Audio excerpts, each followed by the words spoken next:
I don't feel like I have to set up the Marvin Harrison Jr. conversation anymore. I think everybody that follows the NFL, certainly the Cardinals, is well aware of his career arc, and especially this season, especially the last game, where the first half was like, are we watching this guy we watching him slip away here? What's going on? Is the drop against San Francisco is carrying over, and then Zoe in the second half, he was an absolute monster, and he went up and grabbed a touchdown over Devin Witherspoon of all people. Right. So Marv was asked yesterday, how he feels about teammates sort of supporting him throughout all this up and down process right now. This is what he said. Definitely felt a lot. I mean, they see the work that I put in. They see me throughout the week, all the practices, and I think they know what I'm capable of. So, it means a lot to have their support and knowing that they trusted me to make the plays. There's a little bit more. I definitely see both sides of it. You don't really want nobody feeling sorry for you that, they keep coming up to you kind of thing, but sometimes it is nice to know you're supported by your teammates.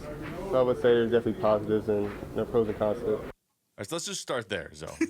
you got a team. I don't even know what Wolf's laughing about. No, I just love the fact that we have somebody here who can actually talk about this. This is the perfect guy to ask. Perfect guy to as ask. well. Yeah, but it's been a long time. Yeah, I wish we had the next generation after me as well that could talk about. You this are too. the bridge guy. You know that. But I'm a lot closer to probably you in terms of support in this situation. And You would feel the same way, though, even if you were playing now. I think this is just you, isn't it? The answer you're about to give?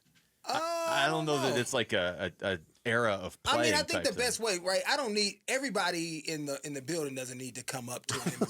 It's going to be okay. That's going to make it worse. That's going to make it worse. It's going to make it worse. All right. Can I talk to you? You're going to be all right, big guy. How's it going, Mark? Yeah. And he has enough. I would assume his dad. I know him and Larry have some type of relationship. I've seen him out at Brophy games, right? And so. Whoever that is on the football team for him, I don't know who that may be, but that relationship has to already have been established, and it's just, hey, man, what's going on? Hey, get out of your head. Man, you're great. That hype man, right? That's exactly what you want to do, but it doesn't need to be at practice, after practice, right? He's a grown man. He gets it, right? He just probably needs somebody to kind of talk through, like, all the pressure he may be feeling, whoever that may be again. And just go out there and do what he does, because he's getting the support because people see the work that he's putting in. And he's probably catching balls at practice, right? Some of the best Fitzgerald catches ever happened at practice. Yeah. And I guarantee he's out there catching balls like, oh, man. And so guys understand that it's a mental thing. So I don't necessarily want to go talk to him. It has to be that one guy. So that's what it has to be, because it becomes more, man, man, why does everybody keep saying something? I got it. I hear it. All right, I got it. I'm cool. Probably already feels like everybody's looking at him. So, and now so that's did really you really support him? Honestly, were you one of these guys in the locker room that felt like it was your job to go up and say something to somebody? Yes.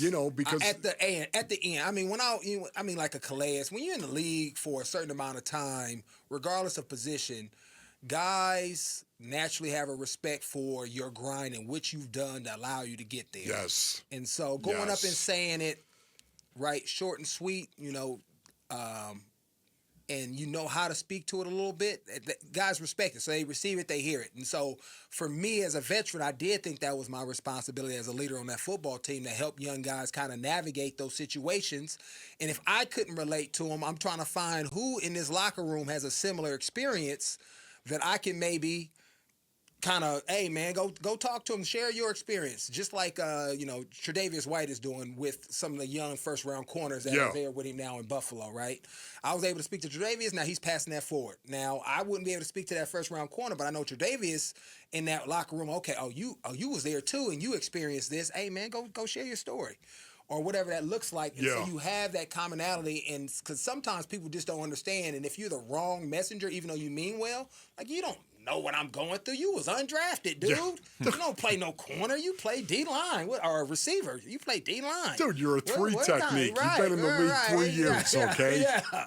So it has to be the right person as well. And agreed. so as a leader, you're trying to identify who those guys are, right? And most of the time, that's why when you talk about building a team, GMs are looking for talent, but also guys that know how to speak to guys, because you can be a force multiplier in the locker room, and because you've lived a little bit, you've done some things, you've been cut, you've been that high round draft pick, and you can help the younger talent evolve and become maybe greater than where they are right now because you know how to speak to them. Because the mind game, right? We don't focus on it as much, but that's 80% of the game, right? That's 80%. If I'm not mentally locked in, you can be the greatest.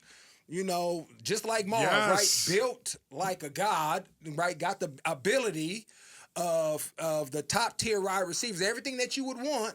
But if it's not clicking, right, for whatever reason right now, if it just doesn't work. Mm-hmm. And so it was really good to see that second half, as Fitz talked about him having that somewhat of a breakthrough moment, but he's had them. So we got to find. I want to see the consistency now of doing it because he's made some great catches. Yes. Yeah. So why is it I'm great and then I forget? Why doesn't it stick? Right. Yeah. Like just a consistent, and it doesn't have to be consistently high.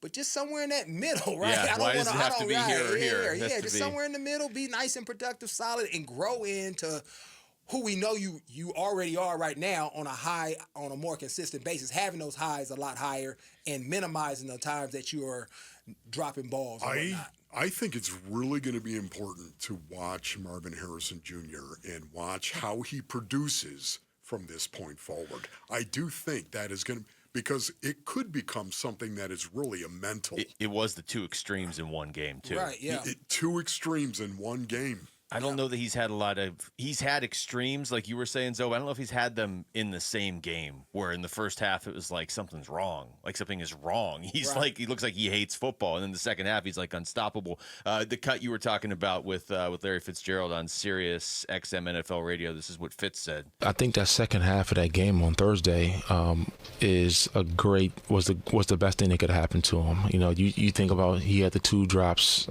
early in the game, one that led to an interception.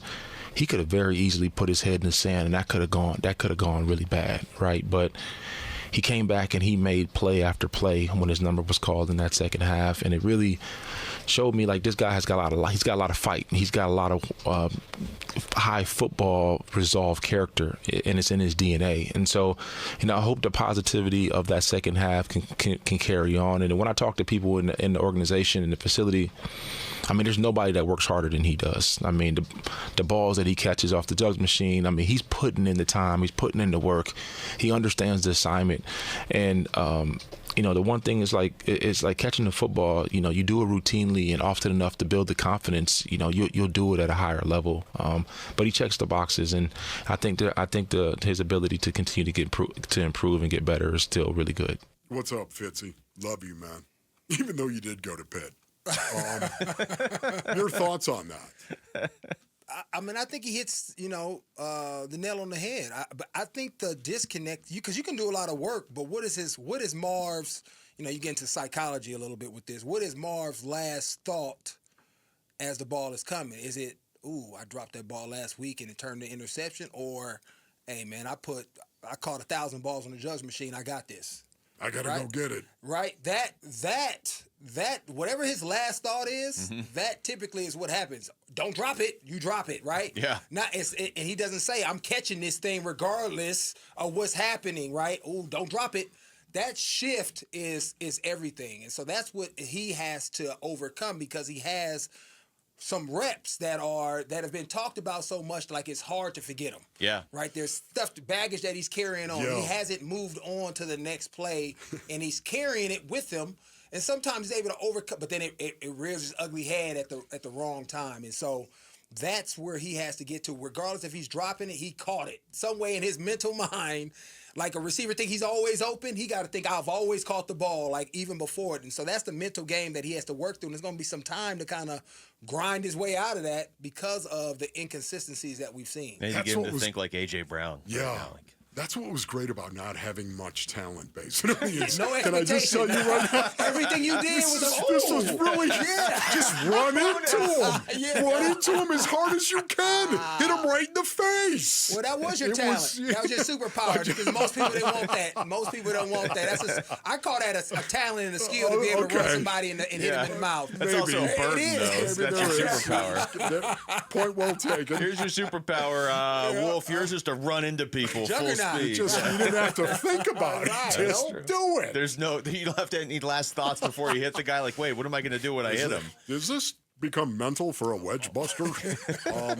No. Thanks for watching Wolf and Luke. Tap to see more and click the button in the middle to subscribe to Arizona Sports.